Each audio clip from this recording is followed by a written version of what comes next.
(2024년 6월 6일) 목요일입니다. 오늘 현충일이고요. 히든풋볼 목요부 시작해보도록 하겠습니다. 안녕하세요, 황대현입니다. 안녕하세요, 윤철입니다. 안녕하세요, 영찬입니다. 네, 저희 오늘 3명 조합으로 시작을 하게 됐는데 네. 우리 이렇게 셋이 한 적은 없죠? 히든풋볼이든 뭐든. 그랬을 거예요. 그 라우타로 빼고요. 그 영상 찍은 거 말고. 셋이서 히든풋볼 내가 한 적이 있었나? 약간 이런 느낌? 근데 세 하긴 명이서? 형은 히든풋볼 또 하도 많이 했는데 기존에 이제 하셨어. 그러니까 그러니까 이 체제로 바뀌고 나서 저희 이렇게 네. 라이브로 한 그 체제로. 전에는 뭐 많이 했죠. 네. 원래 이제 주원이랑 저랑 영정이랑 셋이서 맨 처음에 이제 이거 히든풋볼 했을 때 네. 그때 SL 시절에 그렇게 많이 했기 때문에 히든풋볼 S. 그때가 이제 세리엘 라리가 해가지고 형이랑 그때 종윤 형도 같이 했었죠. 그러니까 처음에는 주원이랑 나랑 영정이랑 셋이서 하다가 네. 잘 안 됐죠? 그래서 잘안 여기 돼서, 이제 종윤 형이 투입이 됐나요? 잘 안 돼서 그 다음에 이제 다시 이제 정비하고 종윤이 투입해서 이제 4인 체제로 좀 했었죠. 4인 네. 체제. 자, 여러분들 저희 오늘 방송 시작하기 전에 이거 아톰. 네. 네. 파리와 아톰. 네, 파리와 아톰입니다. 그래서 이게 사실 이거 파리 바게트랑 같이 이제 하는 거잖아요. 파리 바게트가 작년에도 이 아톰 쿠션 이런 걸로 좀 콜라보를 많이 했었어요, 이 아톰 쪽이랑. 근데 감사하게도 저희한테 이게 선물을 보내주셔가지고 이거를 한번 까보겠습니다. 예, 그냥 빈 공간이에요. 빈 공간이어가지고 이렇게 딱 해서 이제 피크닉 나갈 때 이렇게 이제 딱 하고. 어떤 분이 여기다가 엉덩이 맞고 돈 받으라는데요, 형? 그 아톰이요? 네. 그거 오늘 가져가자. 이거 가져가자. 야, 이거 오늘 해서 제가 가서 이렇게 열어놓겠습니다. 이렇게 할 테니까 때리면 돈 받나요? 한 대 맞을 때마다? 한 푼씩. 이렇게? 돈 예. 받고. 그래서 이걸로 파리바게트 빵 사면 되는 거 아니에요? 이 한 돈으로. 예. 여러분들 아무튼 아톰 플레이드 이거 저희 또 선물로 주셔가지고 아주 감사하게 활용해 보도록 하겠습니다. 이거 뭐 저희 직원들 그냥 가져도 되는 건가요? 선물이어서? 밑에 더 있어요. 아, 더 진짜요? 있어요? 네.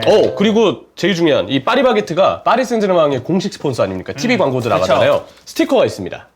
파리 선수들의 스티커. 이강인 선수는 가운데. 예. 이강인 선수, 뭐 덴벨레, 마르키뉴스, 뭐 돈나룸마, 뭐 이제 이런 선수들. 네. 은바페는 빠졌나요? 음바페는 없죠. 펜은 없네요. 그 애초에 파리바게트 광고에 음바페는 안 나와요. 한번 이제 틀어볼까요? 그런 부분을 다 생각하고. 그러니까 파리 구단에서 이제 얘기를 했겠지. 네. 미안한데, 야, 은바페는 야, 안 된다. 은바페는 안 된다. 야, 음바페 나갈 것 같으니까 음바페는 빼고. 야. 그리고 얘 개런티가 너무 세다. 이랬을 수도 있는 거고. 한 장 더 있습니다. 파리 팬분들이라면 굉장히 좋아하실 팀 근데 엠블럼 스티커. 이거 되게 노트북 같은데 붙이기 좋을 것 같은데요. 그러니까요. 노트북에도 붙이고 그다음에 저기 캐리어. 캐리어에도 많이 붙이고. 네. 뭐 여러분들. 이건 저기 애들이 좋아하겠네요. 네. 네. 진짜 귀엽네요. 완전 아톰. 귀엽다. 그 제가 이제 국민학교 처음 입학했을 때 아톰 세대시죠? 그렇죠. 네. 예, 국민학교 입학했을 때 1학년이다 보니까 국민학교 1학년이면 사실 네. 완전 애기잖아. 애기죠. 완전 애기잖아. 그러면 이제 그때는 뭘 했냐면은 이제 다 이렇게 여기 손수건을 여기다가 이렇게 오핀으로 해가지고 손수건 이렇게 하나씩 네. 붙여가지고 위에 왜요? 다녔었거든요. 원래 학교에서 그렇게 오라 그랬어. 코 흘리는 애들이 그래서 워낙 이렇게 막 해주려고? 많으니까 코찔찔하는 애들이 많으니까 근데 이제 제가 그때 손수건이 제 기억이 나는 게 그 손수건이 아톰이 그려진 손수건이었어요. 제가 그때 아톰을 되게 좋아했었거든요. 아. 그래서 이제 그 아톰 손수건을 갖고 다녔기 때문에 애들이 저를 아톰이라고 불렀습니다. 별명이 아, 아톰이었어요? 진짜요? 국민학교 바가톰, 다닐 때. 바가톰. 네. 아톰팍? 바가톰. 아니 바가톰 그러니까 야 바가톰 그러니까 이상하잖아. 그럼 아닙니까? 배경 아닙니까? 그래서 제가 아톰팍이라고 해드렸잖아요. 아톰팍. 예. 예, 바가톰은 뭔가 약간 이제 그런 거 같네요. 네. 약간 그 야툰에 나오는 그 주인공 바가톰. 주인공 이름 바가톰. 예, 네. 약간 혼혈이고 이제 약간 이런 느낌으로. 근데 그런 게 예전에 포항이 포항 아톰즈. 포항 아톰즈였죠. 네. 자, 그럼 본격적으로 오늘 히든풋볼 들어가 보도록 할 텐데요. 뭐 저희가 앞서서 이제 그 음바페가 이제 개런티도 너무 좀 비싸고 나갈 수가 있으니 이거 스티커 넣지 마라라고 농담식으로 이야기를 드렸지만 레알 마드리드가 음바페를 영입을 했습니다. 그리고 이 갈락티코 3기를 본격적으로 구축을 좀 하기 시작을 했는데 여기에 이제 페레스 회장의 그런 이제 코멘트라든지 마인드를 좀 보면 음바페를 레알이 데려감으로써 이 레알 마드리드라는 구단이 스포츠적인 완벽함을 자랑할 수 있는 팀에 가까워졌다고 믿고 있고 페레스 회장이 가지고 있는 강한 신념 중에 하나가 세계 최고의 클럽은 세계 최고의 선수들을 수용해야 한다라는 그런 마인드라고 해요. 뭐 그러니까 옛날부터 사실 뭐 갈락티코 뭐 1기부터 시작해서 뭐 호날두와 뭐 카카, 뭐 벤제마 같은 선수, 베일이 있었던 2기도 구축을 했을 것이고 이제 3기도 점차 저는 완성에 가까워지고 있다고 보는데 여기에 음바페에 이어서 비르츠를 좀 노릴 수도 있다라는 소식이 스포르트 빌트 쪽에서 나왔습니다. 이게 딱 그냥 제목만 놓고 보면 이번 여름에 또 데려온다고? 라고 할 수 있지만 현실적으로 봤을 때 이번 여름은 아니라고 하고요. 다음 여름 이적 시장에 비르츠 영입에 눈독을 들인다고 하는 그런 보도가 이제 독일 쪽에서 나오게 됐습니다. 이 레알 마드리드의 현 스쿼드도 나이를 생각했을 때나 경험적인 걸 생각했을 때나 굉장히 강하다는 평가를 많이 듣고 있는데 여기에 비르츠가 들어왔을 때 시너지 효과는 아무래도 뭐 이 선수의 자체 퀄리티가 너무 높다 보니까 좀 긍정적이라고 봐야겠죠? 뭐 비르츠를 탐내하지 않은 클럽이 어디가 있겠어요 요즘에. 근데 이제 이 얘기는 비르츠 선수가 온다는 얘기는 그러니까 이번 시즌은 아니고 일단 다음 시즌을 많이들 예상하고 있는데 이 얘기는 뭐 사비 알론소 감독까지 패키지로 오는 게 아니냐. 이런 느낌인 거죠.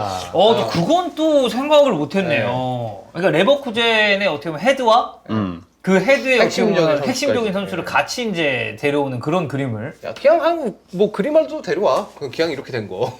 그리말도요? 어차피 풀백 필요할 거고. 네. 그리고 이제 어째 레알이 지금 좌풀백 관련해서 이제 뭐 폰지도 계속 이제 링크가 나오고 있고 뭐 그런 상황이긴 한데. 근데 이제 중요한 건 만약 비르츠가 온다고 했을 때도 이 미드필더 라인에서의 교통정리가 좀 필요할 것 같은데 제가 리스트를 좀 한번 보겠습니다. 트랜스퍼 마켓 기준 지금 미드필더로 분류되어 있는 선수들을 쭉 보면요.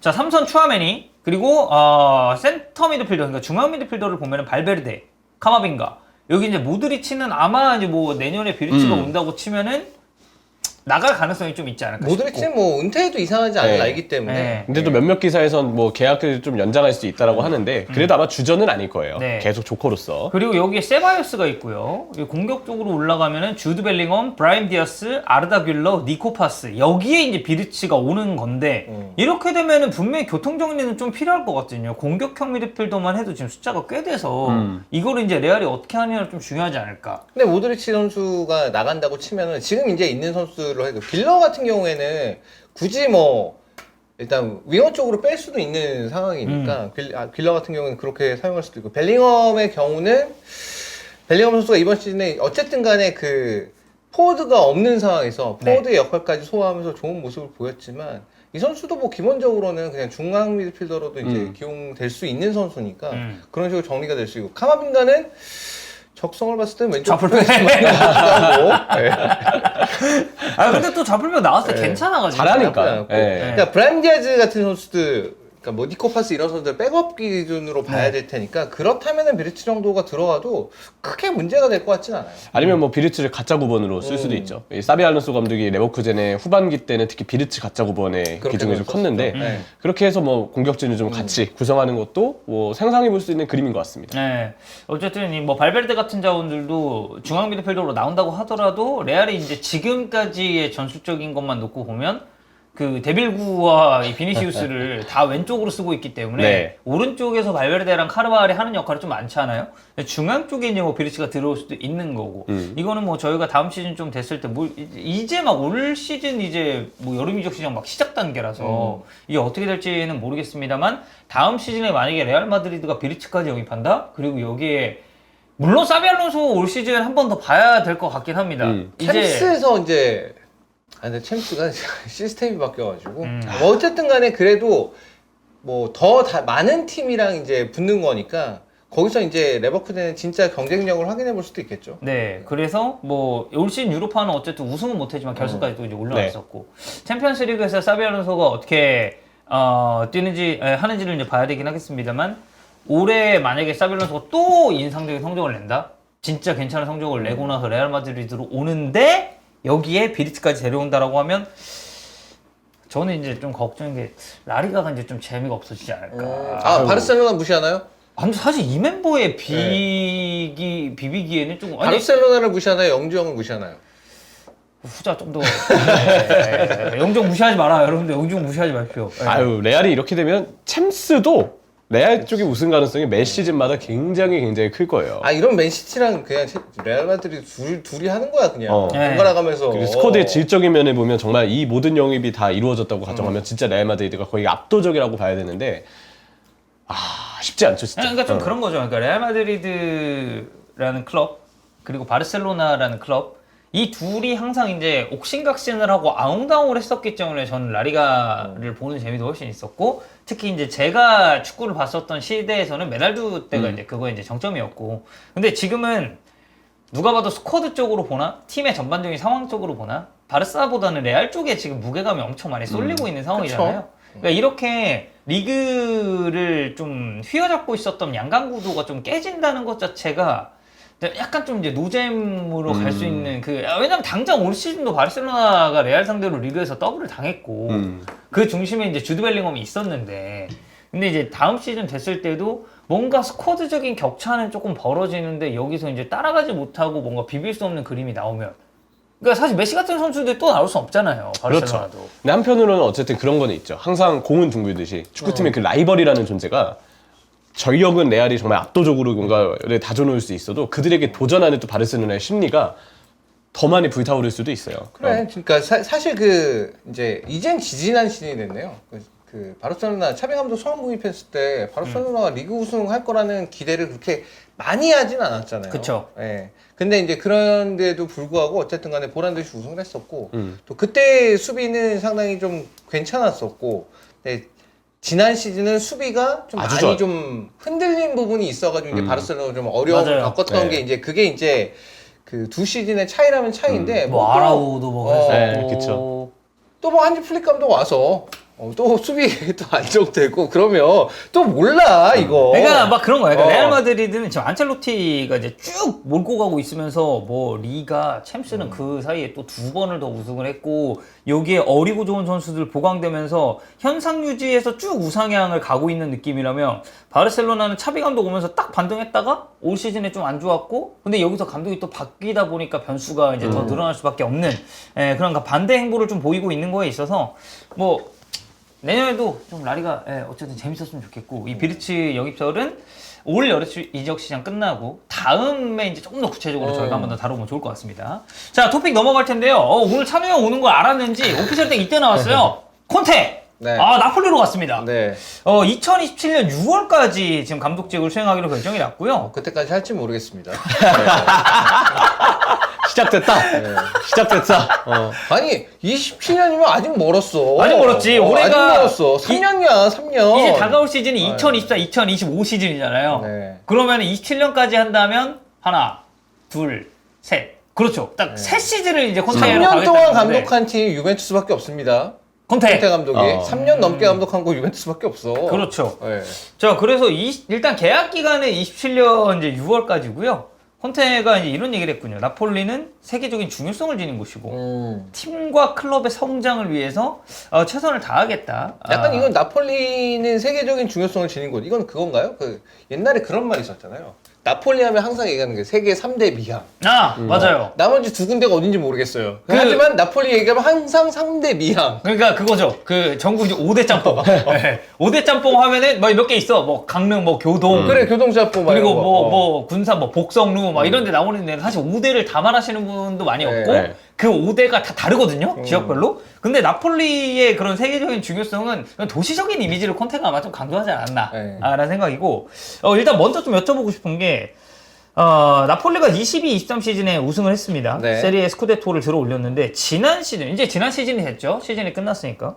지난 시즌 나폴리가 부진했었던 제일 큰 이유는 좀 어디에 있다고 봐야 될까요? 감독을 잘못 뽑았지. 감독을 리디 가르시아랑 맞자리. 리디 가르시아를 뽑아. 그래. 리디 가르시아가 그 스팔레티 감독보다 못할 거는 어느 정도는 이제 예상된 부분이었기 때문에 못할 수도 있어. 네. 자를 수도 있어요. 네. 그 다음에 맞자를 데리는 건 그건 말이 안 되는 거지. 어떤 그다음에 방향성을 가진지 모르겠어요. 이게 그러다가 결국에는 팀이 원래 백포 쓰는 팀이었다가 맞자리 감독 가서 처음에 나도 백포 쓸 수 있어 하다가 안 되니까 백스리로 바로 바꾸고 바꾸고. 그러다 결국 망한 거예요. 그 팀이 이도 저도 아닌 상황이 돼서 그래서 망한 거예요 그냥. 그러니까 선장의 역할이 제일 중요했는데 네. 스팔레티 나가고 데려온 감독들이 결국 나폴리라는 팀을 다시 살려내기에는 한참 좀 부족했었고. 그렇지. 그러니까 루디 가르시아 감독을 뭘 보고 데려왔는지는 어느 정도는 알 것 같긴 해요. 일단 세리에 경험이 있는 감독이고 로마에서 이제 특히나 로마에서 실제로는 성적이 좋은 적도 있었고. 그쵸. 그 다음에 챔피언스리그에서 나름의 경쟁력을 보였던 감독이고. 그러니까 그런 걸 감안해서 데려온 건 알겠는데 가다가 근데 이 사람이 나폴리에서는 나폴리 축구를 안 봤나 봐.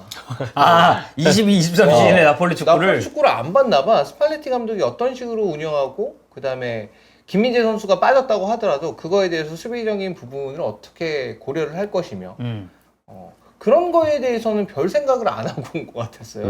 그래서 이제 뭐 크바라 쓰는 거에 대해서도 얘기가 되게 많았고 오시맨도 야 오시맨 저 가지고 그냥 헤딩 머신으로 쓸 거면 뭐하러 저렇게 쓰냐 뭐 그런 비판 나오고 야 로버트 칸은 왜 자꾸 넣었다 뺐다 하는 거야 그런 비판 나오고 막 그러니까 이 사람도 외부적인 비판도 비판이 있었지만 본인도 좀 줏대가 없이 좀 하지 않았었나 그런 상황에서 맞자리까지 와서 여기다 3백을 덮어버리니까 설상가상이다. 엉망진창네. 그렇게 된 거죠. 그러니까 팀 기조를 지난 시즌에 좀 잘 못 잡았다고 봐야 될 것 같고. 근데 콘테도 어쨌든 백스리를 쓸 거잖아요. 그렇죠. 쓰겠죠. 백스리죠. 백스리 쓰겠죠. 백스리 무조건 쓸 거예요. 무조건. 콘텐츠 백스리입니다. 예. 근데 이제 사실 이제 또 이제 프리미어리그적인 부분을 우리가 살짝 돌아가 보면은 콘테가 이제 제일 마지막으로 감독을 했었던 게 토트넘이니까. 네. 토트넘에서는 어쨌든 팀도 그렇고 마무리도 그렇고 나가는 그림도 좋지 않았고. 근데 이거 나폴리로 오고 세리에 오면 다시 좀 콘테는 살아날 수 있다고 보나요? 일단 리그만 하잖아요. 유럽 나폴리는 대학교는 리그만 없으니. 해요. 나폴리 12에서 아무데도 못 나가거든요. 그럼 또 우승? 첼시 때처럼? 인테르를 안 돼. 넘고. 인테르가 해야 돼. 예. 안 돼. 이건 이제 찬우 형의 바람인 걸로 하고 형처럼 좀 어떻게 보나요? 저는 그래도 이탈리아 무대에서 워낙 일가견이 있었던 감독이라서 기본적으로 기대는 돼요. 근데 단기적인 성과는 기대가 되는데 장기적으로는 모르겠어요. 여기 그 아우렌티스 회장이죠. 그렇죠. 아우렌티스 이 양반도 회장도 사실 이제 보통이 아니거든요. 데 라우렌티스 회장. 네, 데 아우렌티스예요. 그렇게 다 붙여야 되는데 데 아우렌티스 회장도 워낙 그 자기의 어떤 생각과 어떤 고집, 선택 이게 되게 확고한 편이고 콘테도 성격이 센 편이고 둘이 장기적으로 조화를 이룰 거라는 그림이 잘 안 그려지거든요. 그러네. 그것도 조금 왜냐면 이 양반 그 이적사가들 좀 보면은 예전에 뭐 쿨리발리 관련된 그런 거나 항상 이제 콘테 감독은 비싼 애들 사달라고 그러거든요. 그러니까 네. 무조건 사달라 그러잖아요. 징징.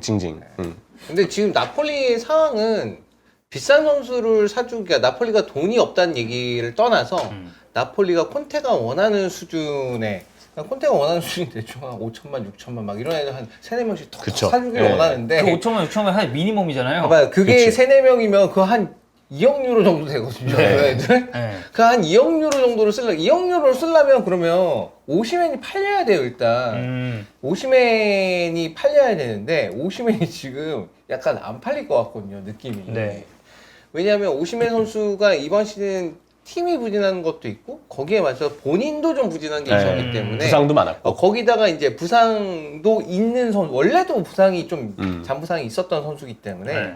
그런 걸 감안하니까 이 선수를 살만한 정도의 재력이 있는 클럽들이 약간 꺼려지는 거지 이제는. 첼시도 그래서 일단 관심이 멀어졌다는 얘기들이 많아요. 네. 오시맨에 대해서는. 그래서 한창 오시면 진짜 핫했을 때 뭐 그 시기는 당연히 2022, 2023 시즌이 이제 딱 끝났을 때였죠. 예, 그 시기보다는 지금 이적 링크도 굉장히 좀 이제 뜨문뜨문. 왜냐면 제가 이 스타일에서 지금 축구 영상 찍고 히든풋볼 하면서 오시맨 링크 다룬 지가 좀 오래된 것 같아요. 실감상.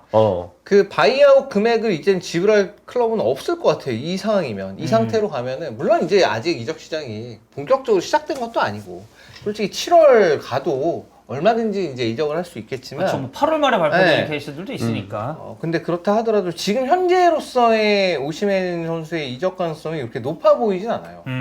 근데 이제 어쨌든 그 콘테라는 감독을 쭉 보면 물론 이 감독이 뭐 첼시에서의 성공 커리어도 있었고 뭐 토트넘에서도 두 번째 시즌에는 좀 안 야, 좋았죠. 인텔 우승을 왜 빼? 그게 아니, 제일 그러니까- 중요한 건데. 아니 형님, 그러니까 제 말 좀 들어보세요. 아니 제 말 들어주세요. 이야기 진행 중이시니까. 네, 말씀 제발 들어주세요. 중이시니까. 야, 방- 첼시 다음엔 인텔을 이렇게 가야지. 순서가 안 맞잖아. 바가톰 씨, 어. 제 말 좀 들어주세요. 예.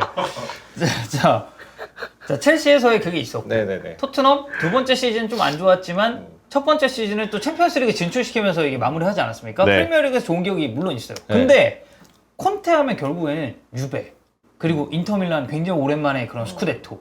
왜 세리에서 특히 좀 강세를 드러낸다는 이미지가 셀까요? 이탈리아 사람이라 그런가?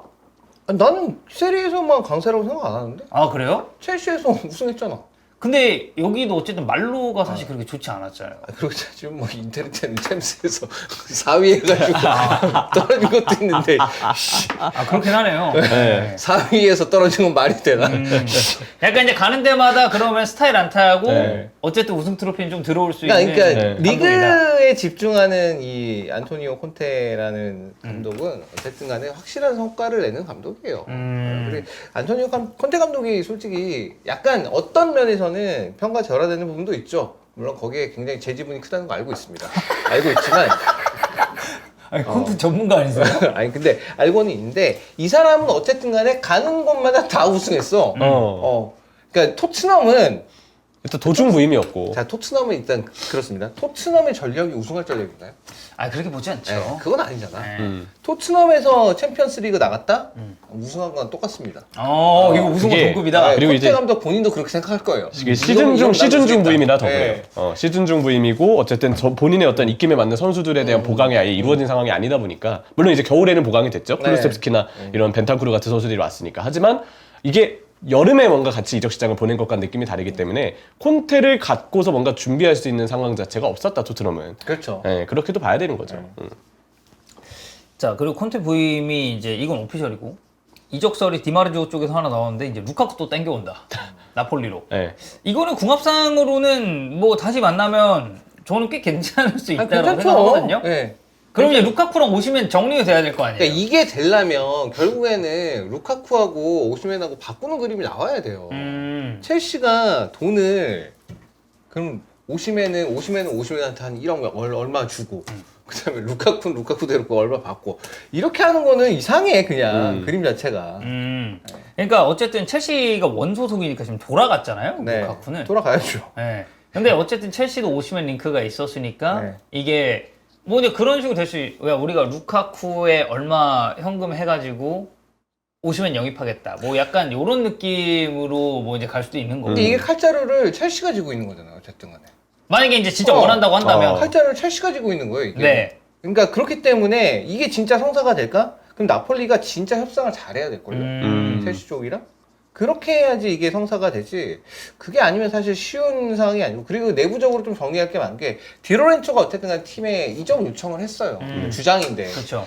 그러니까 그거에 물론 이제 콘테 감독이 부임한다 그랬으니까 아마 이 이적은 아마 성사가 되긴 좀 어려울 거예요. 디로렌초 같은 선수를 구하기 너무 어렵고. 그리고 이거 팀에- 당장 그래 나간다고 해서 뭐 보강을 할 수 있는 것도 그렇죠. 아니고. 그 정도, 그 지금 어쨌든 리그 최고의 그 우측 풀백이기 때문에 이런 선수를 구하기는 어렵거든요. 어려운 데다가 주장이기도 해서 팀의 영향력도 큰 선수이기 때문에 이거를 나폴리가 그냥 보낼 수는 없고. 그리고 드로렌초가 나간다면 본인이 뭐 그렇다고 해외에 나갈 것 같지는 않은데. 그냥 만약 간다면 이제 리그 내 이적이 좀 유력하지 리그 내 않을까요? 이적이 유력한데 네. 그럼 리그 내 이적 라이벌 팀한테 보내는 건데 그거 보내주겠어요. 완전 부메랑인데. 네. 이것도 좀 궁금한데 축구에서는 보통 제자가 전 스승을 따라서 우리 스승님 다시 만나야지 해서 팀을 옮기는 경우가 있지 않습니까? 루카쿠는 가고 싶겠죠. 이거 가고 싶겠지. 루카쿠는 가고 싶지. 가고 싶겠지. 얘가 첼시에서 미래가 어디 있어 네. 지금? 그렇지. 네, 근데 가고 현실적으로. 싶겠죠. 네. 근데 이게 성사가 되려면 결국 그러니까 첼시가 어떻게 해줘야 돼. 근데 지금 보면 첼시가 임대나 절대 안 받겠다. 무조건 이적을 시키겠다. 근데 또 루카쿠 본인은 사우디는 안 가겠다는 것 같아요. 첼시가 아릴날 있었어 링크가. 첼시가 아릴날 제안을 받았어요. 근데 루카쿠가 거절했어요. 그래서 사우디 쪽은 본인이 안 가겠다. 그리고 첼시는 너 유럽에 가고 싶어하는 거 알겠는데 우리 임대 제의 안 받을 거야. 무조건 이적이야. 그리고 무엇보다 오시멘에 대한 관심은 아예 사라진 것 같아요. 첼시는. 자, 그래서 어쨌든 이제 루카쿠 이적설로 나오고 있는 상황이니까 그 차동이 아까 딱 그랬잖아요. 콘테 이제 바로 이제 한 5천만, 6천만 선수를 사들어갈 네. 거다. 근데 이제 그 첫 번째 타겟이 그리고 이제 디마르지오 쪽 보도기 때문에 신빙성도 꽤 있고 그리고 루카쿠와의 재회가 될 수 있을지 그리고 내년에 이제 콘테가 합류함으로써 세리에 보는 재미적인 측면이 저는 조금 더 올라갈 수 있다고 생각해요. 있죠. 네. 그 올드비들이 돌아와요. 폰세카 감독도 뭐 밀란 감독 파울로 거의 폰세카. 유리한 걸로 보이고 네. 그다음에 이제 콘테 감독은 이제 나폴리 가게 됐고 그 다음에는 일단 유벤투스가 이제 티아고 모타 감독이 뭐 아직 발표는 안 났지만 뭐 거의 거피셜이니까. 그럼 그거 간단하게만 보면 유베랑 못다는 좀 잘 맞을 거라고 보시나요? 유벤투스는 지금의 스쿼드로 그 정도 성적을 낼 만한 그건 아니어서 그건 알레그리 감독의 잘못이 매우 크다고 보이기 때문에 네. 저는 티아고 모타 감독이 가면 단기간 내에 괜찮은 성적을 거둘 것 같다. 재밌을 것 왜냐면 같아. 그 볼로냐도 그러니까 첫 시즌에 이미 틀은 잡혀 있었어요. 근데 이제 이 지난 시즌에 그게 이제 성적으로 이렇게 확 드러나서 그렇지 축구 자체는 이미 티아고 모타 감독이 맡았던 그 첫 시즌부터 볼로냐는 이미 괜찮은 축구를 하고 있었어요. 근데 이게 그게 있잖아요. 경기력이 좋아. 결과는 좀 못 따라오더라도 경기력은 계속 좋아. 그게 꾸준하면은 언젠가 경기력에 결과가 따라와요. 경기력 계속 좋은 걸 보여주니까. 그쵸. 결과가 좀 안 좋더라도 그래도 그러면 이제 팬들도 인내하고서 기다릴 수 있죠. 그러니까 가고자 하는 방향성이 명확하게 보이고 팬들 입장에서 야 그래 우리 축구 재밌다 이거 좀만 더 하면 될 것 같다는 우린 느낌을 괜찮은 축구를 하고 주면 있으니까. 네. 우리가 돈이 없어서 지금 괜찮은 축구 돈이 없어서 막 이 대단한 선수들이 없어서 그렇지 우리는 괜찮은 축구를 하고 있어. 라고 이제 생각을 하고 그게 이제 결과적으로 조금 더 아다리가 조금 더 잘 맞으면 이번 저번처럼 이제 챔피언스 리그 나갈 수 있는 그 정도까지 확 올라온 거잖아요. 그래서 못다도 아마 유베 가서 괜찮을 것 같다. 그럼 이제 전반적으로 세리에가 어쨌든 그 UEFA 개수도 지금 최고잖아요. 내년 챔스 5팀 나가고. 그러니까 그 이번 시즌에 그러니까 지난 시즌에 제일 많이 얻었죠. 24 네. 시즌에. 그때 물론 이제 다 콩콩콩 하긴 했지만 UEFA 주관대회 결승도 결승을 다 나갔어. 보냈고.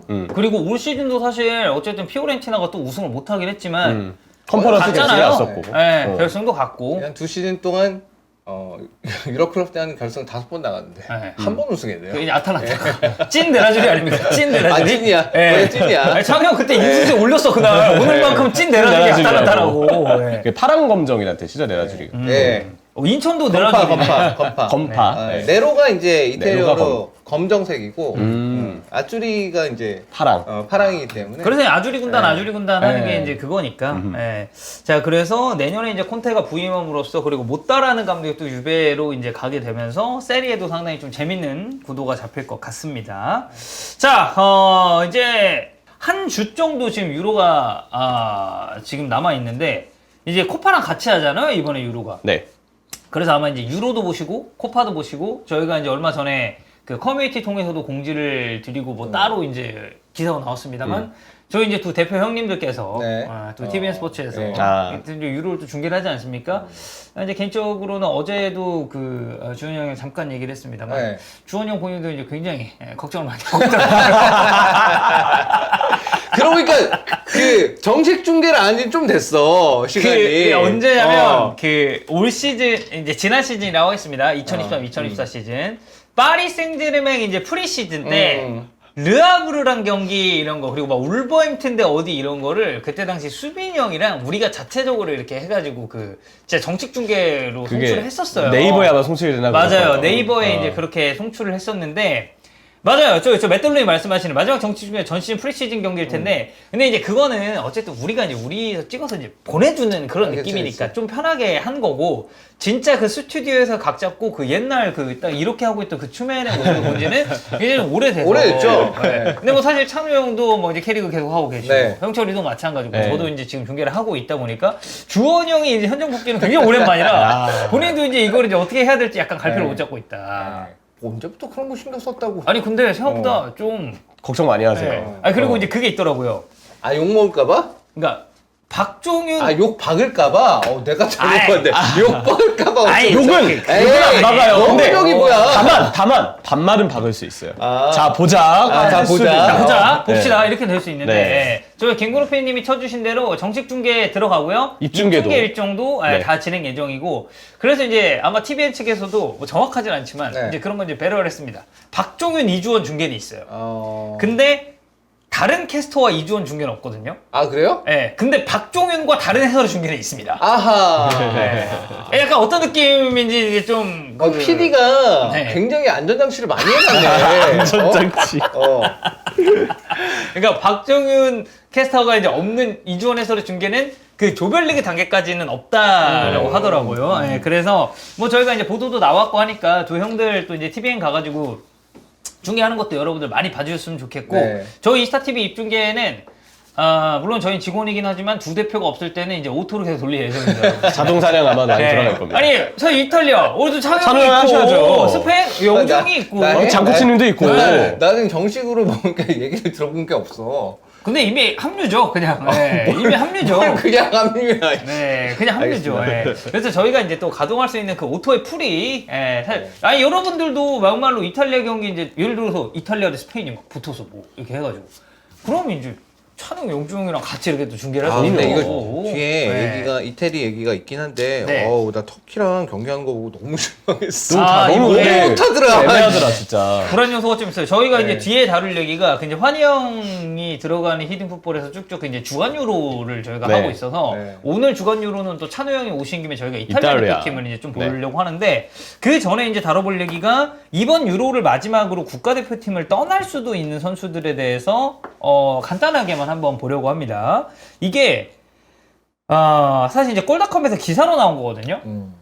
근데 이게 좀 뭔가 얼토당토하는 선수들도 몇 명 껴있는 것 같길래 제가 자체적으로 쭉 보면서 그럼 이 선수 한번 다뤄볼 만하지 않나라는 그 선수들만 제가 이제 리스트에 넣었다라는 점 먼저 말씀을 드리고요.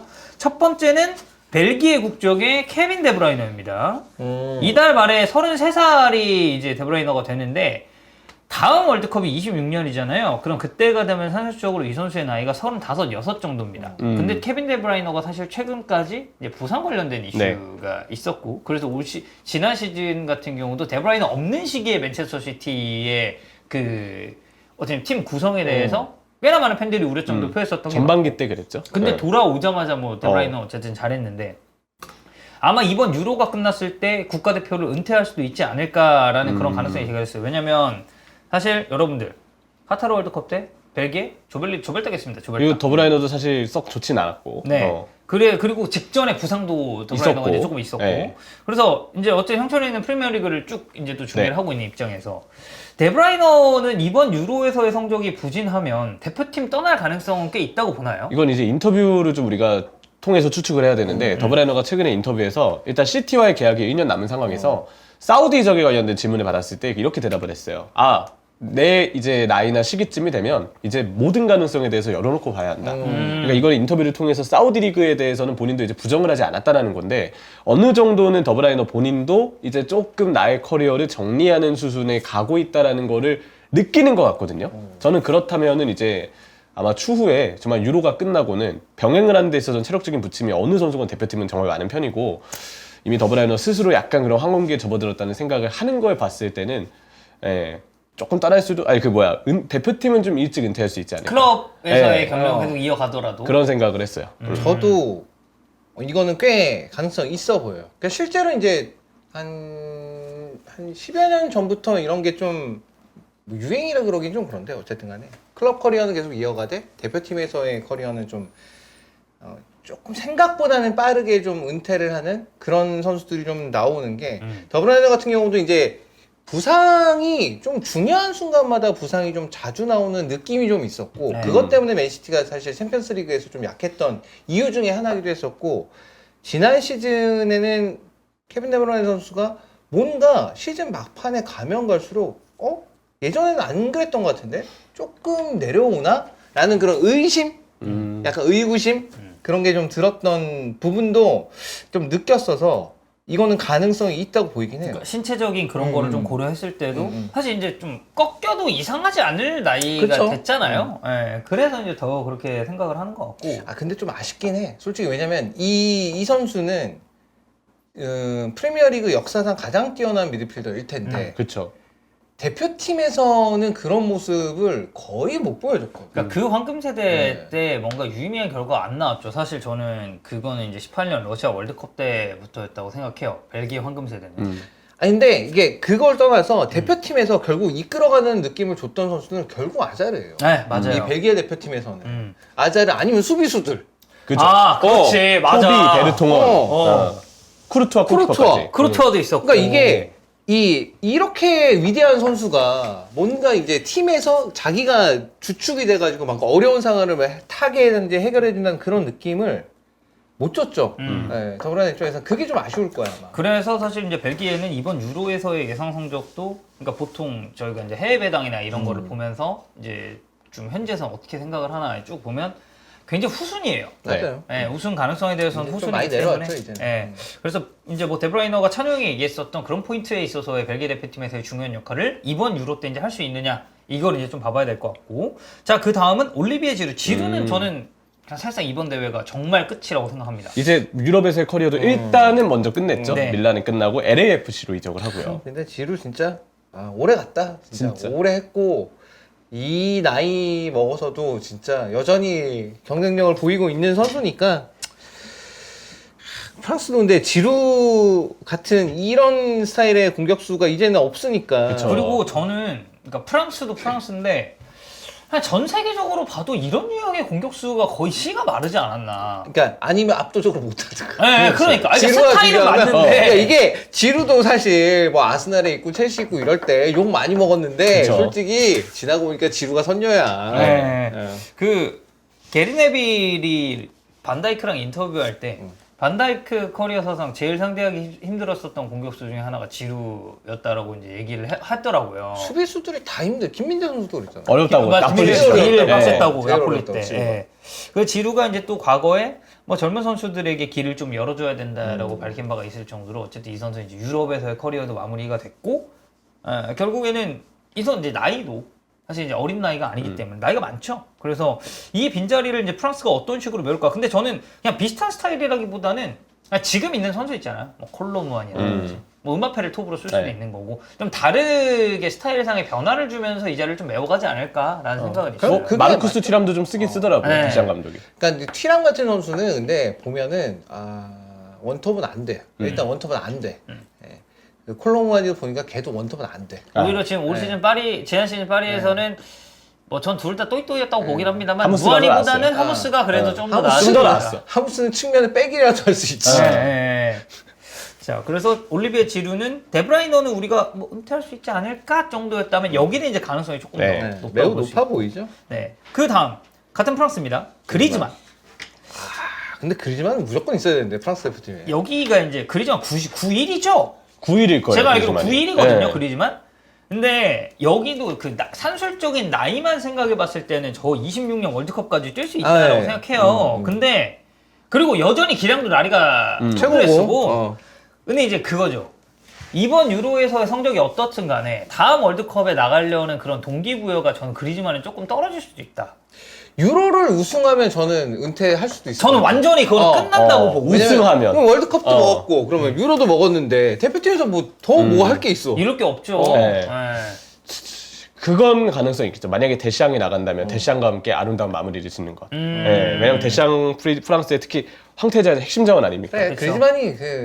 그리즈만이 에이스였지 사실. 진짜 에이스. 지금도 마찬가지로 저는 맞아요. 에이스라고 생각해요. 저 근데 카타르 월드컵 때도 저는 그리즈만이 어. 진짜 뭐 음바페도 진짜 잘했지만 진짜 본체의 네. 느낌은 그리즈만이 엄청 냈다고 약간 봐서. 팀의 기둥이자 중심 그 느낌은 좀 더 그리즈만이 많이 주고 있었는데 이거는 우리가 그리즈만의 기량을 의심하는 게 아니고 동기부여적인 면에서 맞아요. 우리가 아름다운 뭔가 딱 박수 받을 때 떠난다는 느낌에서 데시앙이 나갈 때 그리즈만도 같이 나가는 것. 그래서 뭔가 프랑스에게는 새 시대를 열어주는 것을 좀 생각하지 않을까라는 좀 그런 느낌입니다. 프랑스는 현실적으로 이번 우승부 전 1순위라고 네. 보거든요. 그렇죠. 오히려 어떤 면에서는 잉글랜드보다 강한 점도 저는 꽤 있다고 생각을 해서 뭐 전체적인 스쿼드는 프랑스가 더 낫다는 얘기들이 많죠. 잉글랜드는 수비가 조금 불안하다는 평가가 있으니. 그렇죠. 예, 그래서 프랑스가 이제 유로에서 우승을 하게 된다. 만약에 우승을 하게 된다면 그리즈만은 국가대표 선수로서 이룰 수 있는 타이틀은 다 가져가는 거라. 뭐 그런 뭐 피날리시마 이런 게 있긴 하지만 진짜 그 메이저 대회 기준으로 놓고 봤을 때는 월드컵 유로 먹는다고 하면 이건 뭐 게임 끝이니까. 사실 더 빨리 할 수 있었는데 그 포르투갈한테 유로에서 그리고 2016 때. 프랑스에서 네, 프랑스에서 프랑스에서 열렸어요. 네. 다 프랑스 우승을 그랬어 그거. 그리고 그때 포르투갈 우승 점치는 사람이 있었으면 내가 봤을 때 그 사람 돗자리 깔아야 돼요. 네. 그때 너무 대단했죠 포르투갈. 지금 에데르 한번. 에데를 어디서 뭐 합니까? 몰라 나도. 네. 에데르. 포르투갈. 에데르 뭐예요? 에데르. 저 이름이 그러고 보니까 약간 에데르라는 저 이름 자체가 네. 보니까 나라를 국적을 불문하고 뭔가 약간 애증의 이름이야 다. 에데르 은퇴했네요. 은퇴했어 에데르? 아 그래? 에데르 근데 나이가 그렇게 많아요? 87년생. 아, 나이는 87? 적지 않네. 마지막에 알라에드에서 뛰고 은퇴했습니다. 이전에 로코모티브 모스크바에 있었고. 근데 지금 사실 에데르라는 이름을 기억하시는 분들은 이 선수가 어디에서 뛰었는지보다는 그냥 포르투갈한테 결승의 사나이. 예. 우승컵을 준 선수를 이제 기억을 하는 것처럼. 예. 그래서 이제 그리즈만 같은 경우는 어떻게 될지 좀 네. 봐야 될 것 같긴 합니다. 자, 그 다음. 저는 이 선수도 아까 찬우 형이 얘기했었던 그 이제 국대에서 본인이 좀 중추적으로 막 역량을 보여주지 못한 선수랑 좀 비슷한 케이스라고 보는데 레반도프스키. 그러니까 우리가 클럽에서의 레반도프스키 선수의 그런 임팩트나 퍼포먼스를 의심하는 사람은 없죠. 보여준 게 워낙 많은데. 근데 88년생, 35이 됐고 2023-2024 시즌에도 모든 대회에서 26골 넣긴 했는데 과거에 비해서 기량적인 하락세가 좀 보였었던 시즌이라고 생각해 본다면 이거는 예전에 이제 국대 스키한 포도스키였잖아요. 네. 국대 오면은 정말 잘해서. 근데 이제 레반도프스키는 국대에 오면 사실 저는 잘 못한다고 생각하거든요. 월드컵 때 골 넣은 게 그게 메이저 대회 나가서 처음 넣었던 골이라니. 네, 그러니까. 막상 또 예선이랑 친선전은 잘하는데 그러니까 막 예선은 메이저 대회가 엄청나게 골 많이 넣었는데 네. 본선 나가서 그렇게 골을 네. 넣었으니까 물론 이제 뭐 폴란드라는 팀 자체를 생각해 보면 다른 어떤 우승을 다투는 그런 팀들과는 이제 차이가 좀 격차가 좀 있으니 그러니까 뭐 다들 뭐 아이 레반도프스키만 막으면 돼 뭐 이렇게 생각할 수는 있겠지만 그런 걸 감안해도 조금 부진한 느낌이 많이 들었던 건 사실이죠. 그리고 예전에 비해서는 저는 폴란드 대표팀이 그래도 막 조별리그 탈락하고 이럴 만큼의 전력은 아니라고 생각하거든요. 좋은 선수들도 굉장히 많아졌고. 꽤 있죠. 근데 저는 카타르 월드컵 때 여기 16강 가긴 갔거든요. 근데 저는 이 아르헨티나랑 같은 조였잖아요. 아르헨티나, 사우디, 프랑스, 아르헨티나, 사우디, 멕시코, 폴란드 이렇게 같은 조였는데 저는 그때 폴란드 16강은 갈 것 같다고 얘기했는데 그거는 폴란드가 잘해서가 아니고 멕시코가 옛날보다 떨어졌기 때문에 너무 폴란드가 늦었지. 올라갈 거라고 봤는데 저는 그 마지막 조별리그 마지막 경기 있죠. 네. 아르헨티나. 아르헨티나 나갈 때 진짜 나는 처박히는데 그렇게 하는 거 보고 여기는 그냥 기도메타다 이거 16강 가는 게. 근데 레반도프스키도 거기서 뭔가 잘했었던 것도 아니고 하다 그쵸. 보니까 응. 진짜 이번 유로가 마지막이 될 것 같은데 여기서 이제 과연 레반도프스키가 지금까지 국대에서의 그런 부진을 딛고 뭔가 드라마틱한 변화를 이룩하기에는 이제는 좀 기량적으로 좀 내려오지 않았나. 그리고 레반도프스키가 뭐 올 시즌 바르셀로나에서 연계의 눈을 뜨고 내려와주는 움직임이나 뭐 버텨주는 움직임 정말 잘해줬지만 문제는 이제 폴란드에서도 비슷한 플레이를 시도했을 때 과연 팀이 받쳐줄 수 있느냐잖아요. 근데 폴란드가 운이 안 좋은 걸 수도 있는데 일정이 네덜란드, 오스트리아, 프랑스랑 조별리그를 해요. 전 여기 탈락의 가능성이 꽤 있다고 여기는 생각해요. 살짝 그거가 이제 좀 어려워. 근데 하나 희망 걸 수 있는 건 3위까지도 이거 그쵸. 네. 가능성이 있다는 거. 아 근데 네덜란드, 프랑스, 오스트리아인데 사실 오스트리아가 제가 볼 때 폴란드보다 강해 보여요. 전력상으로 봤을 때. 개인적으로는 그래요. 오스트리아를 만만히 보기는 좀 힘들 것 같다는 생각이라. 사실 뭐 폴란드나 오스트리아 다 이런 큰 대회 본선 나와서는 크게 뭐 기대가 안 되는 팀들이긴 합니다. 사실 네. 멤버 자체의 면면은 꽤 괜찮은데 그거에 비해서는 결과가 좀 잘 안 나오는 그런 느낌. 맞아요. 레반도프스키도 아마 이번 유로가 마지막이 될 것 같고.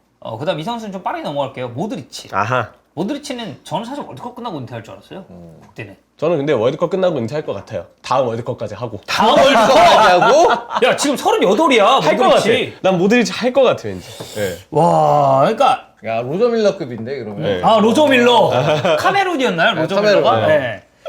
지금 월드컵 준우승 한 번 했고요. 18년도. 그리고 22년도에도 크로아티아가 우여곡절이 꽤 있긴 했습니다만 3위를 했습니다. 카타르 월드컵에서는. 뭐 이미 크로아티아 저는 올타임 고트라고 아, 그쵸. 보는데. 이거는 네. 뭐. 근데 이제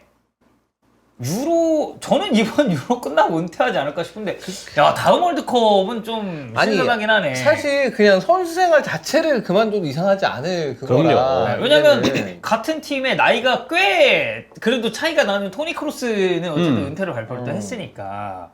근데 이제 은퇴 후에 이거 그냥 다른 얘기긴 하지만 은퇴 후에 모드리치는 어느 정도 레벨까지 좀 평가가 될 것 같나요? 그러니까 보통 우리가 미드필더 하면 바르셀로나의 그 세월간이를 가장 이제 언급을 좀 많이 하고 지단, 뭐 차비 이제 요런 라인이 이제 고트급으로 평가를 받는 거잖아요.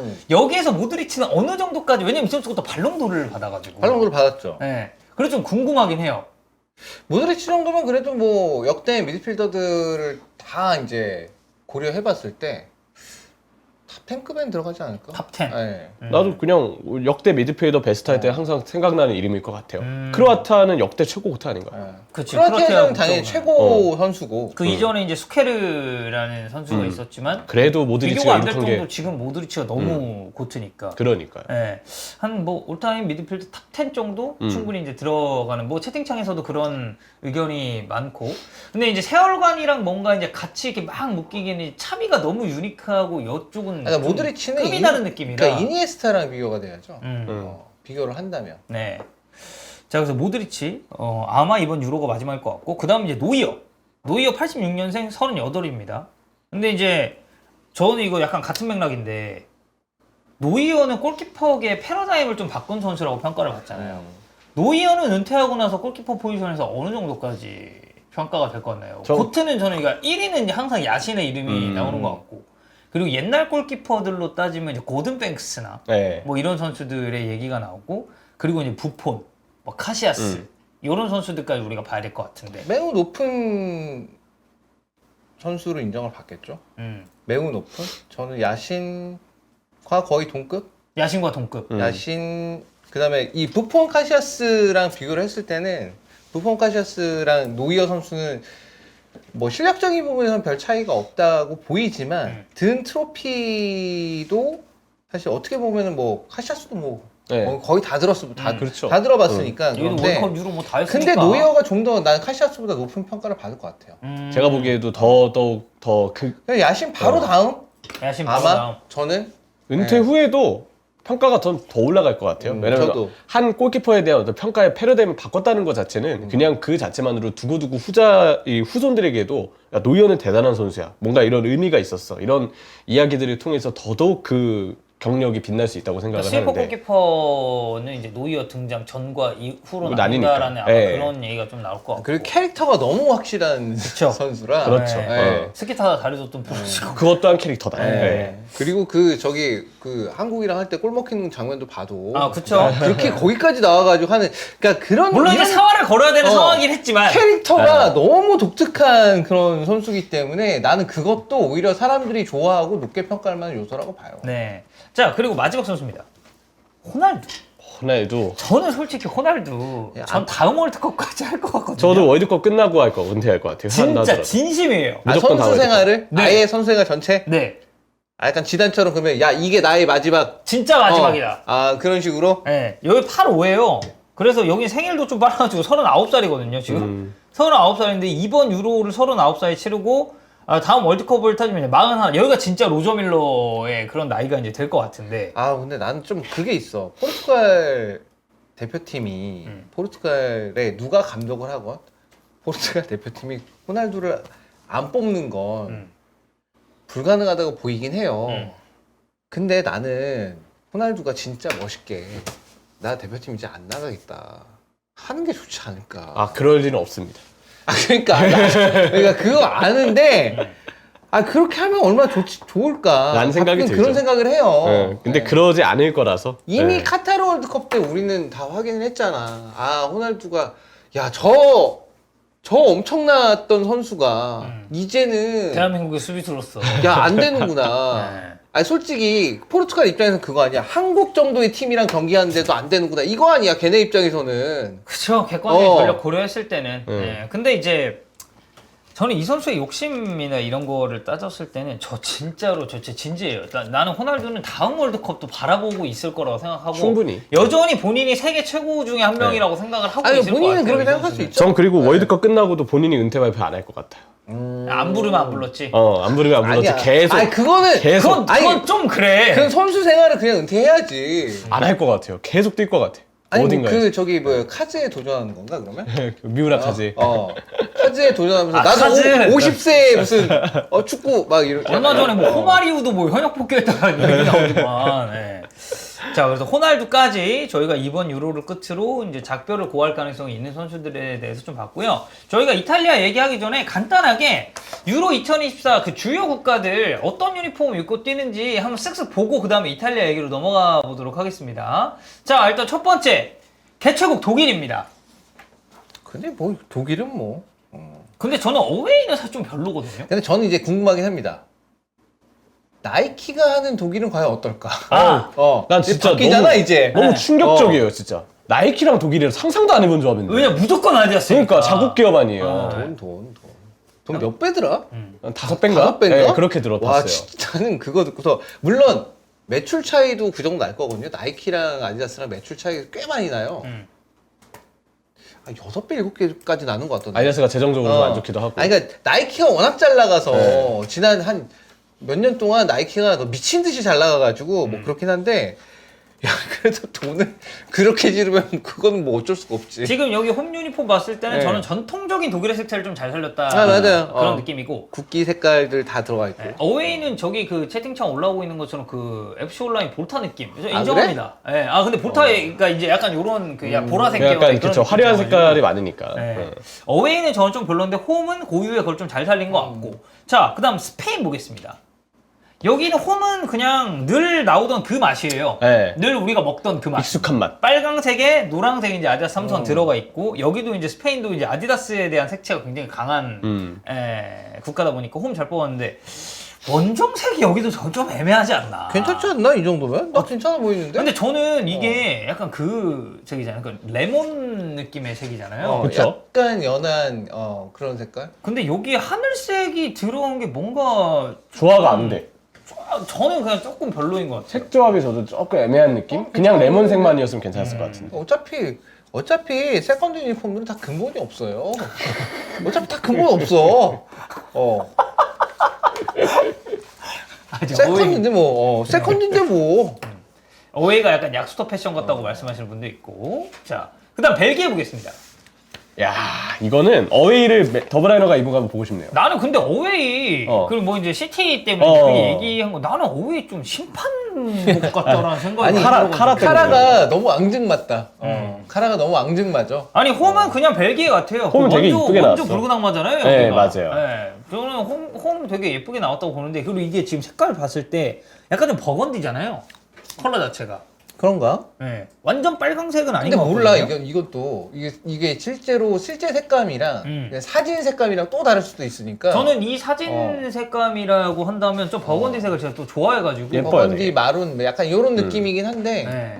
저는 어웨이는 이제 너무 좀 심판 같은.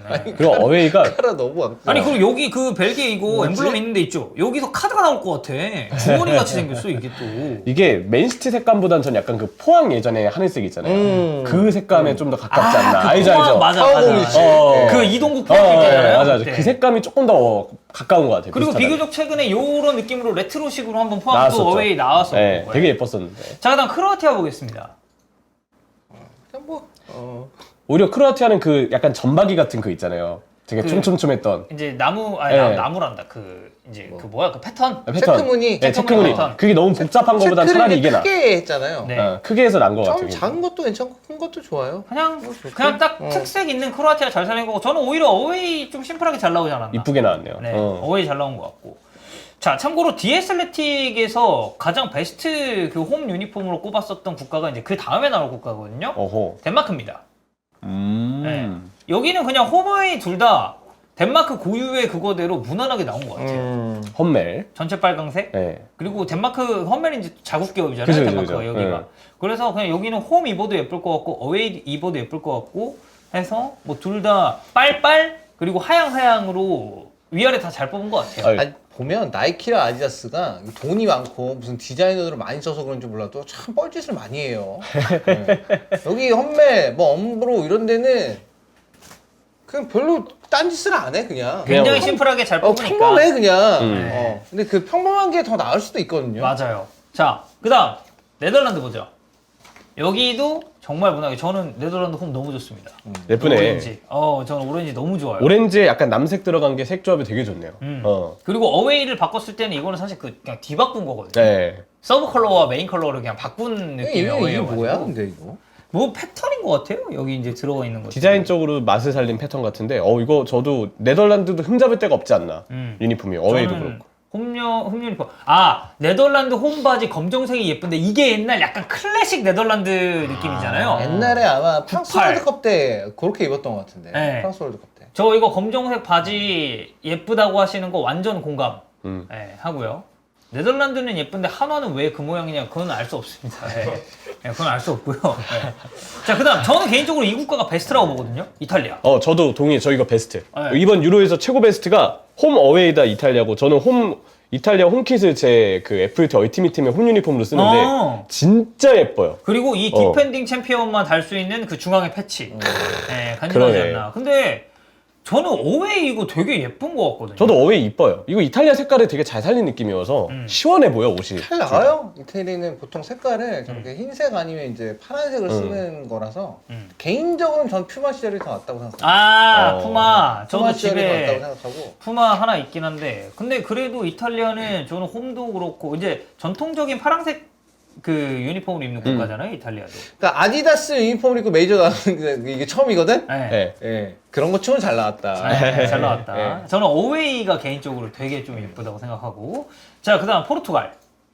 여기도 뭐 네. 무난하네요. 근데 저는 약간 그냥 이렇게 멀리서 이렇게 보잖아요. 모로코인가? 쉽기도 해. 네, 색감이 조금 좀. 그런 느낌도 솔직히 살짝 나고. 나이키 진짜 같이 만들어.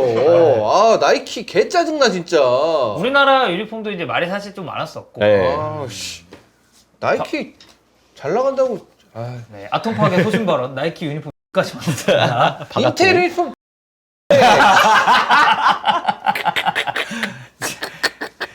자, 인테르. 자, 그리고 포르투갈 어웨이도 뭐 그냥 나름의 패턴을 잘 살린 것 같고. 잉글랜드 심플합니다. 저 잉글랜드 어웨이 좋아요.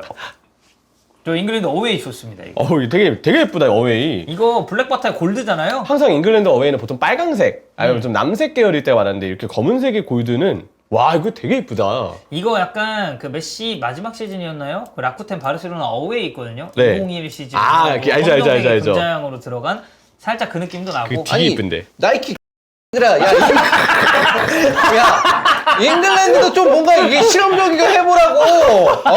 잉글랜드 같은 팀들은 되게 무난하게 내지 말고 야 실험할 거면 얘네들한테도 해라. 인터밀란은 그따위로 뽑고 잉글랜드는 왜 이렇게 예쁘게 뽑아주냐. 잉글랜드 이거 홈도 잘 나왔어요. 유니폼 보면은.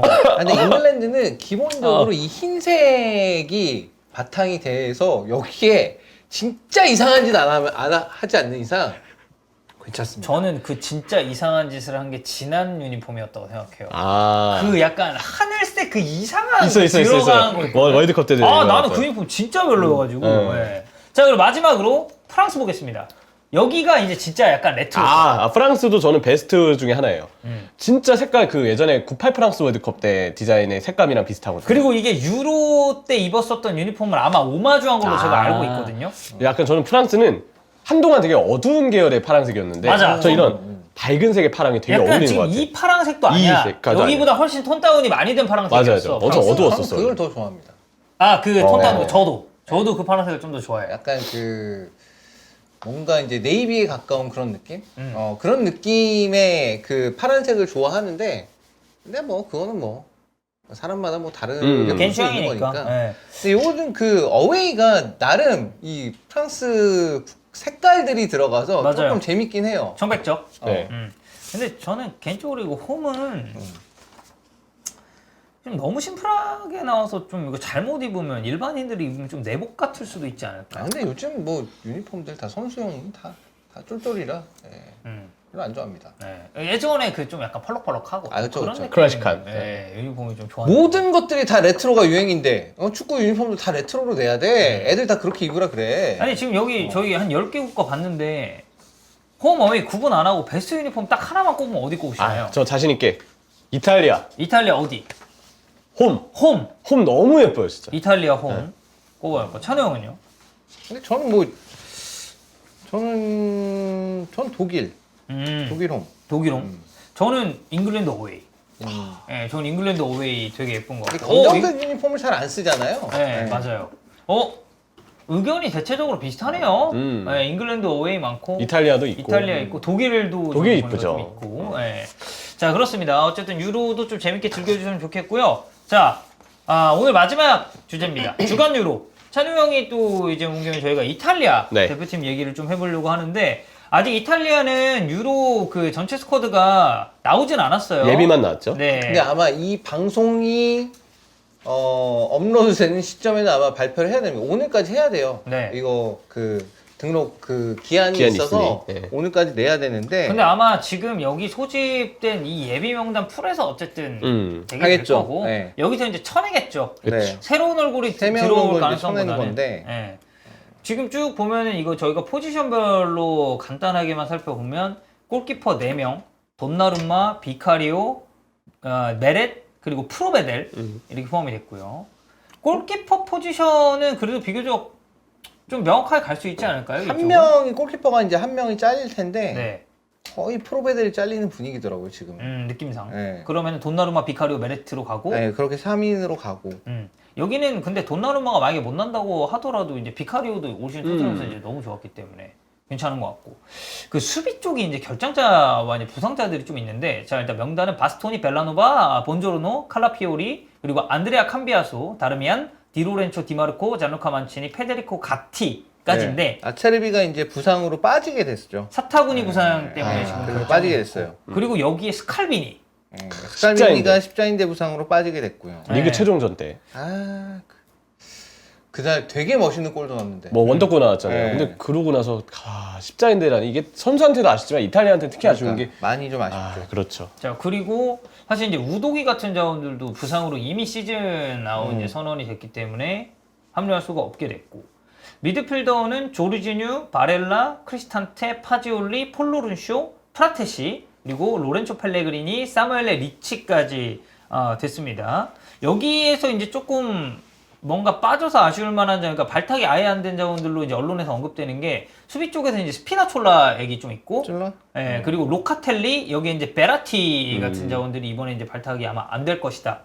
라고 이제 예상을 하고 있고. 이제 안 됐죠, 이미. 여기서 이제 26명을 추리는 거기 때문에 이미 맞아요. 안 된 거예요. 근데 로카텔리가 안 뽑힌 거에 대해서 뭐 몇 번 얘기를 했지만, 로카텔리가 안 뽑힌 건 매우 좀 이례적인 그 상황이긴 해요. 왜냐면 지금 파지올리를 뽑아놨는데, 파지올리는 심지어 징계받고 이제 못 나오다가 이제 나온 지 얼마 안 돼서 바로 뽑아버렸거든요. 네. 근데 로카텔리는, 물론 로카텔리가 잘하지 못했죠, 이번 시즌. 잘하지 못했는데, 그럼 그게 로카텔리 책임이냐?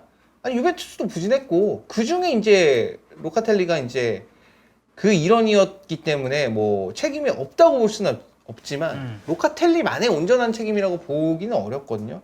근데 거기서, 그럼 이건 감독 성향으로 좀 봐야 되나요? 스팔레티의 성향? 네. 그리고 저는 좀 이해가 안 가는 명단들이 좀 있기 때문에. 네. 일단 이거 여기서 한번 쭉 보고 네. 저희가 하나하나 살펴보겠습니다. 그리고 한 명이 더 있죠. 이제 토날리는 도박 스캔들로. 네, 토날리는 토날리는 못 뭐. 나오는 거고, 제외. 뭐 어쩔 수 없고. 네. 자 그리고 공격진 보면요, 키에사, 라스파도리, 엘샤라위, 레테기, 여기에 차카니도 뽑혔고, 오르솔리니, 잔루카 스카마카까지 포함이 됐습니다. 여기에 이제 안 들어온 선수는 차니올로는 지금 뭐 미세골절이 네. 있는 상황이고, 여기 베라르디 같은 경우도 아킬레스건 파열 때문에 이제 수술에 들어가는 바람에 차출이 되지 않았습니다. 자, 그러면 찬우 형이 전반적으로 스쿼드 쭉 봤을 때 좀 의구심이 있는 그 선수들은 좀 누구로 꼽을 수 있을까요? 일단은 아까도 얘기했지만 로카텔리를 안 뽑고, 그 다음에 파졸리를 바로 이게 집어넣었던 것도 애초에 이제 발표를 할 때부터 그런 부분이 좀 의심이 좀 된 그런 상황이었었는데, 뭐 그건 뭐 이제 어쩔 수 없는 부분이 돼버렸고, 안 뽑는다고 했으니까. 그리고 그 플로런쇼 같은 선수도 지금 봐서는 거의 끝까지 갈 것 같은 분이거든, 이 선수가. 이 선수는 거의 무명에 가까워요, 사실. 그러니까 이건 명단에 진짜, 포함될 것 같다는 얘기죠? 예, 거의 끝까지 갈 것 같은데, 의문인 건 뭐냐면은, 뽑아놓고 지금 평가전 하는데도 안 써요. 그럼 뭐하러 뽑았어, 이럴 거면. 오락부장인가? 그리고 그러니까 전반적으로 이탈리아가 지금 문제가 있는 게 뭐냐면은, 지금 아직 주 포메이션을 뭘 쓸 건지도 정하지도 않았어요. 그러니까 이게 네. 기존처럼, 그러니까 백포 기준에 4-3-3이 될지, 근데 3월에는 여기가 또 백스리 들거나 3-4-2-1처럼 이제 스팔레티가 가동을 했잖아요. 그래서 이제 이거에 따라서 사실 저는 뽑는 선수의 구성도 좀 달라질 수 있다고 이게 보는데. 좀 불운한 게 사실 수비가 너무 안 잡히니까 인테르 백스리 그냥 가져오자 해서 백스리로 플랜을 바꿨잖아요. 근데 아체르비가 나가버렸어요. 나가버리고. 그러다 보니까 강제로 백포로 바꿨는데 또 갑자기 스칼비니까지 나가면서 자연스럽게 수비진이 지금 거의 미완된 상태에서 이번 유로에 임하게 되는 좀 약간 불운함이 있죠. 그러니까 물론 이제 스팔레티 감독이 팀을 맡은 지가 얼마 안 된 게 좀 문제이긴 하죠. 네. 왜냐하면 그 만치니 감독이 그냥 런해버렸기 때문에. 런이죠, 런. 사우디로의 런. 사우디로 그냥 런치니? 돈 많이 런치니. 준다니까 그냥 런해버렸기 때문에, 월드컵도 못 보내는 양반이고 그랬는데 근데 또 유로는 또 우승했어. 우승을 했어 또. 그러니까 유로 우승은 유로가 1년 연기가 됐잖아요. 네. 네, 2021에 했죠. 그래서 만치니 감독이 팀을 한 3년 동안 만든 거예요, 그 팀이. 그러니까 그걸 생각하면 조직력이 많이 올라와 있었기 때문에 어떻게 보면 뭐 그렇게까지 이탈리아가 막 너무 전력이 열세인데 우승해서 이것까지는 아니거든요. 왜냐면 그 전부터 평가전 할 때부터 계속 잘하고 있었기 때문에 아 이거는 나름 성과가 나오겠다라는 생각 그때 저는 하긴 했었어요. 네. 근데 이거는 그때랑은 다른 게 그때는 명확하게 플랜이 있었어요. 이미 포메이션도 다 정해져 있었고 그러면서 1년 연기되면서 그걸 계속 돌리면서 이제 방금질을 한 더 거죠. 이제 더 좋게 이제 완성도를 높인 거죠. 근데 지금의 이 이탈리아 대표팀은 일단 스팔레티 감독 본인이야 백포를 계속 써왔던 감독이 백포 쓰고 싶겠지. 근데 백포를 쓰기에는 선수 풀이 되게 별로야 지금. 그러다가 부상으로 좀 많이 빠졌어. 맞아요. 야 그러면 인테르가 제일 잘하니까 자기도 백스리 안 써본 건 아니니 그럼 인테르 그럼 가자. 근데 그걸 하려 그러니까 아체르비또 부상으로 빠졌네.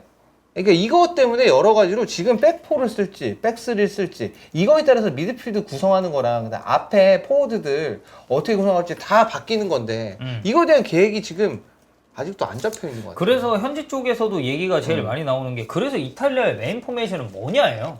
이게 백스리를 기반으로 갈지 백포를 기반으로 갈지 이거 체제도 안 잡혀 있는데 이거 대회 들어갔을 때 잘할 수 있겠냐라고 이제 얘기하는 사람들이 저는 많고. 그래서 별로 기대가 안 돼요 이번 이탈리아? 이번 이탈리아 별 기대가 안 돼요. 게다가 그런 나중에 평가전에서라도 뭔가 보여줘야 되는데 이번 튀르키예전이 너무 답답했거든요 사실. 야 진짜 못하더라. 그래서 더 지금 할 말이 없어졌죠. 와 진짜 못하는 그런 상황이라 나 너무 좀 충격받았어 그 경기 보면서. 야 그냥 보면서 이제 다시 한번 역시 바스토니 쟤는 안 된다.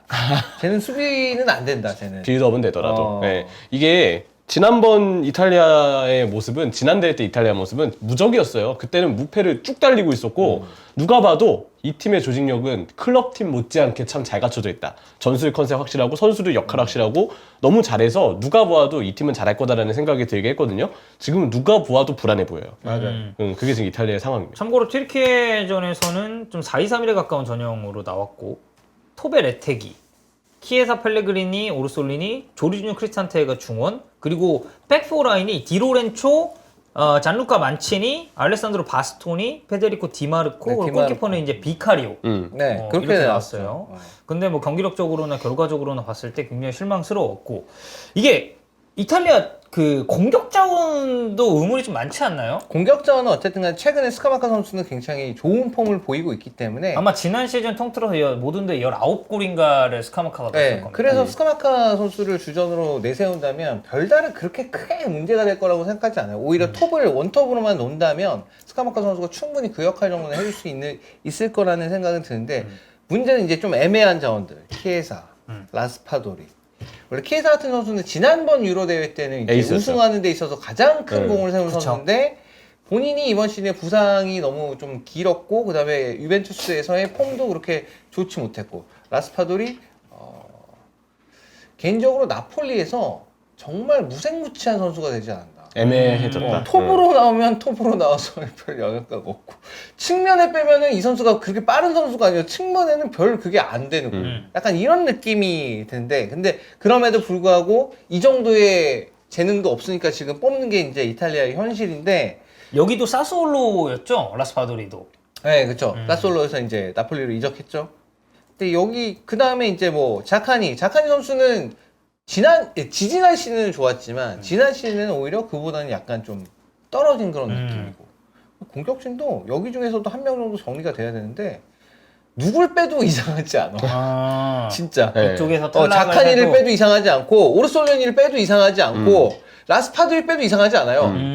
진짜. 그러니까 스카마카 정도 제외하고는 지금 확실하게 뭔가 기운 그래도 결실이 키에사는 좀 어쨌든 애매하다. 간에 이 선수가 보여준 뭐 재능이나 그런 게 있으니까 그리고 아마 뽑힐 거예요. 말미 때 유배 말미 때는 그래도 연속골도 넣기도 했고 그게 그나마 다행이에요. 그러면 키에사가 조금 나아지지 않았냐 그렇죠. 마지막에 그 생각은 해볼 수 있으니까. 그래서 그걸 빼면은 다 애매하고 엘샤라이 선수가 오히려 제일 낫지 여기서. 그리고 에이샤는 멀티잖아요. 네. 윙백 대 윙 대 다 되니까. 참 여긴 대단해. 다시 이제 유럽으로 이렇게 돌아왔는데도 또 이제 잘하고 있는 거 보면은.